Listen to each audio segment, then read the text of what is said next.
তাহলে আমার রোজাকে যদি আমি এভাবে দামি বানাই, আমার রব বলবেন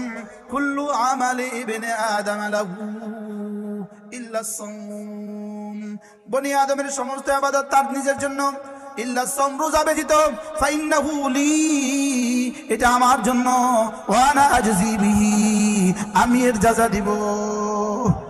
আমি বললাম রব্বুল আলামিন যাজাটা কি দিবেন? রব বলেন কথা দিলাম, মান সামা ঈমানান ওয়া ইহতিসাবা, রোজা রেখে যে আমার জন্য রোজা রাখলা, মান সামা ঈমানা, আমি বলেছি বলে রোজা রাখলা, সুবহানাল্লাহ, মান সামা ঈমানা, আমার উপরে বিশ্বাস করো তো তুমি রোজা রাখলা, ওয়া ইহতিসাবা, এবং জান্নাতের আশায় রোজা রাখলা, জাহান্নামের ভয়ে রোজা রাখলা, আমার ভালোবাসায় রোজা রাখলা, কথা দিলাম ওয়া আনা আজজি বিহি, আমি তোমাকে রোজার যাজা আমি দিব।